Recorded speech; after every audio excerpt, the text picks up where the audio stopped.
Friends, स्वागत है आप सभी का नित्या टेक पर।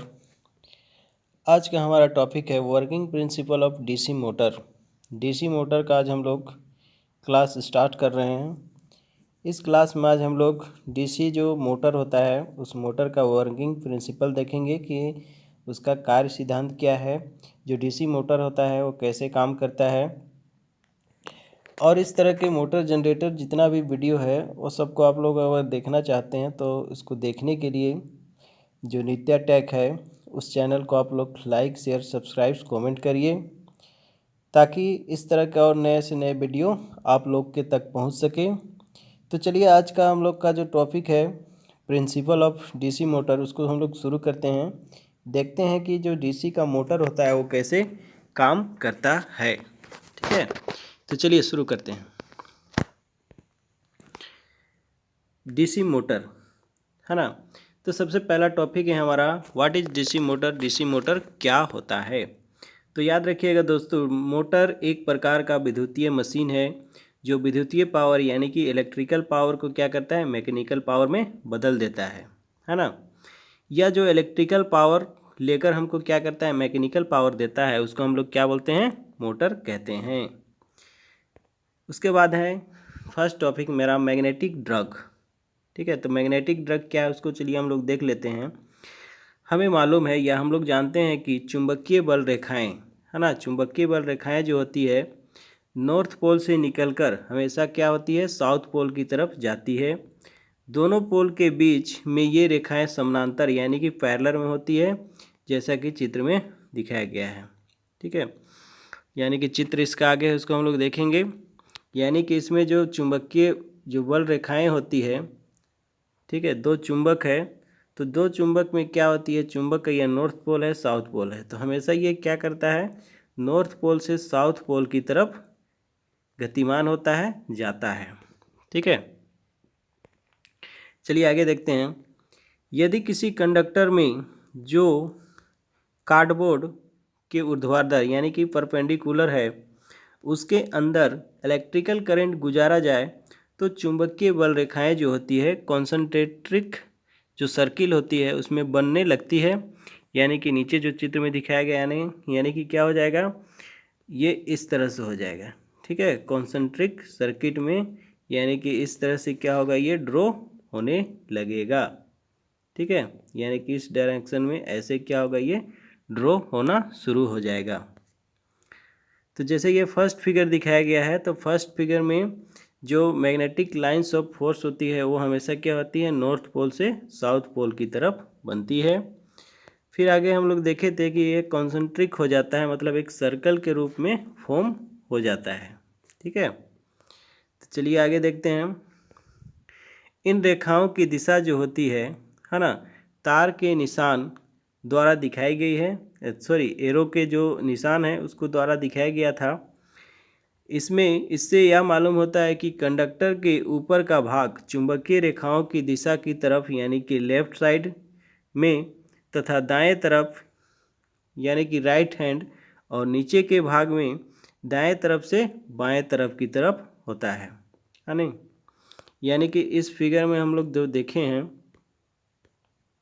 ठीक है, इस फिगर में हम लोग देख रहे हैं ऊपर की तरफ ये करंट का डायरेक्शन जो हो रहा है बाएं से दाएं की तरफ, और यहाँ दाएं से बाएं की तरफ जो एरो बन रहा है वो ड्रॉ हो रहा है। ठीक है, उसके बाद बोलता है अब क्या करते हैं, अब यदि कंडक्टर को चुंबकीय है ना पोलों के बीच रख दिया जाए, जैसा कि चित्र सी में है। ठीक है, जैसे हम लोग चित्र सी देखते हैं,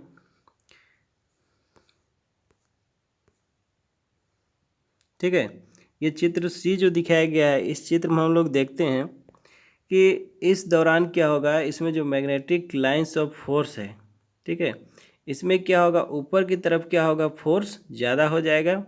ठीक है, तो ये ऊपर का भाग क्या हो जाएगा, इस तरह से मुड़ जाएगा, यानी कि ये क्या करेगा, इसको इस डायरेक्शन में क्या करेगा, धकेलेगा।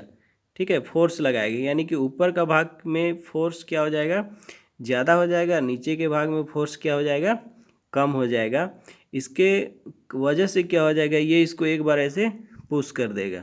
ठीक है, अब हम लोग क्या करेंगे, इस पोल को चेंज कर देंगे, है ना, यानी कि इधर साउथ कर देंगे, इधर नॉर्थ कर देंगे। तो इससे क्या होगा, ये नीचे का जो भाग है, ठीक है, पोल को हम लोग चेंज कर देते हैं, इधर साउथ कर देते हैं, इधर नॉर्थ कर देते हैं। तो इस दौरान क्या होगा, नीचे का भाग जो है स्ट्रोंग हो जाएगा, ऊपर का भाग क्या हो जाएगा, वीक हो जाएगा, कमज़ोर हो जाएगा। इसके कारण क्या होगा, ये जो रोटर है, आर्मेचर है, उसको क्या करेगा, इस तरह से ऊपर की ओर पुश करेगा, धकेल देगा। इस तरह से जो हमारा आर्मेचर जो है, फर्स्ट बार क्या हो गया, ऐसे हुआ, ठीक है, सेकेंड बार में फिर इसको ये धकेल दिया, ठीक है। तो इस तरह से हमारा रोटर जो है एक चक्कर पूरा करेगा। अब ये क्रिया जो है बार बार होते रहेगा, जिससे क्या होगा, हमारा रोटर बार बार यानी कि मोटर चलना शुरू हो जाएगा और वो घूमते रहेगा, ठीक है। तो हम चित्र में समझ में आ गया है ना। इस प्रभाव के कारण जो कंडक्टर के ऊपर फ्लक्स की डेंसिटी बढ़ जाती है, जिससे कंडक्टर के ऊपर का भाग स्ट्रोंग हो जाता है, क्योंकि उस भाग में दोनों फील्ड की रेखाएं एक दिशा में होती है, और कंडक्टर के नीचे का भाग क्या होता है, कमज़ोर हो जाता है, ठीक है, कमज़ोर हो जाता है, क्योंकि नीचे फील्ड की दिशा एक दूसरे के विपरीत होती है। चुंबकीय फोर्स की ये आपसी क्रिया के द्वारा क्या होती है, इसमें विकर्षण हो जाता है, जिससे कंडक्टर स्ट्रॉन्ग फील्ड की तरफ से, ठीक है, कमज़ोर फील्ड की तरफ अर्थात नीचे की ओर क्या होगा, जाने लगेगा, जो हम लोग सी में देख चुके हैं। अब क्या करते हैं, अब यदि कंडक्टर की दिशा बदल दी जाए, है ना, कंडक्टर की दिशा जैसे मैंने पहले बताया कि कंडक्टर की दिशा को यानी कि नॉर्थ को साउथ, साउथ को नॉर्थ कर दें, तो क्या होगा, इसमें चुंबकीय रेखाएं नीचे की तरफ अधिक तथा ऊपर की तरफ कम हो जाएगा। उस समय कंडक्टर नीचे से ऊपर की तरफ जाने लगेगा। इसका प्रभाव आर्मेचर के स्पीड पर निर्भर करता है, ठीक है।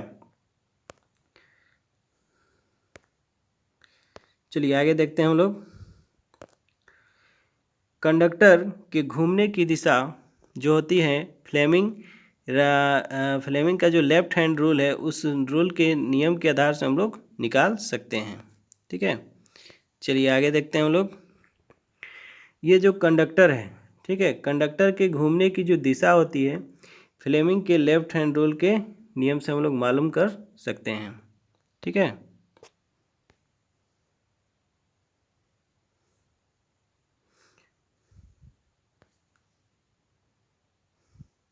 चलिए आगे देखते हैं हम लोग। Principle of DC motor. DC motor का क्या प्रिंसिपल है, क्या सिद्धांत होता है। यदि किसी कंडक्टर, है ना, जिसमें से क्या हो, इलेक्ट्रिक करंट प्रवाह हो रहा हो, तो उसमें एक मैग्नेट के पोल के बीच में रख दिया जाए, यानी कि एक कंडक्टर जिसमें मैग्नेटिक जो इलेक्ट्रिक करंट प्रवाह हो रहा है, उसको हम लोग क्या कर दें, किसी मैग्नेट के पोल के बीच में रख दें, तो वह अपने अंदर क्या करता है, एक प्रकार का प्रेशर यानी कि दबाव महसूस करता है, ठीक है। उस दबाव के कारण क्या होगा, वो घूमने लगता है। इसी प्रिंसिपल पे क्या होता है, हमारा मोटर काम करता है,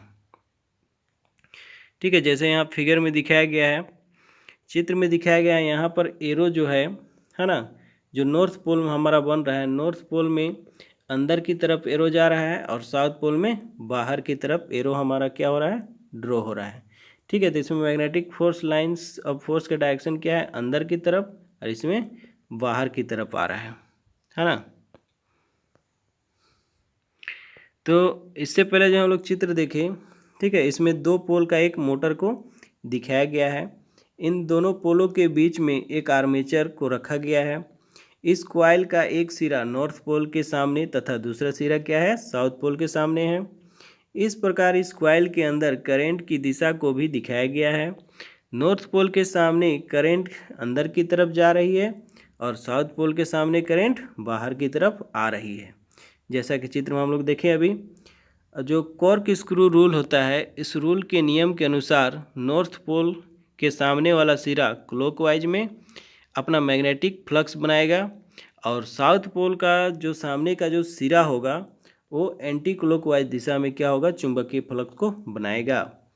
इस प्रकार दोनों भुजाएं, ठीक है, पर क्या होगा, एक बल बन जाता है, जैसा कि चित्र बी में है, यानी कि एक तरह का बल बन जाएगा, ठीक है। यानी कि फिगर में देख रहे हैं, एक बार यहाँ नॉर्थ से साउथ की तरफ हुआ, है ना। तो इसमें क्या होगा, एक तरह के यहाँ एक आर्मेचर पे क्या होगा, रोटर पे एक तरह का बल उत्पन्न हो गया, ठीक है। और एक बार क्या होगा, यहाँ नीचे की तरफ क्या होगा, बल क्रिएट होगा, ठीक है। तो इस तरह से हमारा इस प्रिंसिपल के आधार से क्या होगा, हमारा जो मोटर है वो चलना शुरू हो जाता है।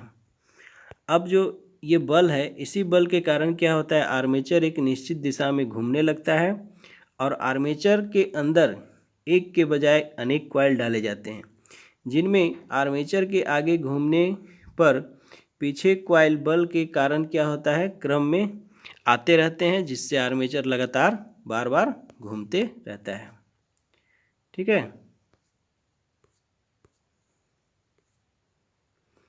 तो दोस्तों आज का जो हमारा टॉपिक था, ठीक है, प्रिंसिपल ऑफ डीसी मोटर, तो डीसी मोटर का प्रिंसिपल यहीं पे समाप्त होता है। तो चलिए आज के लिए धन्यवाद।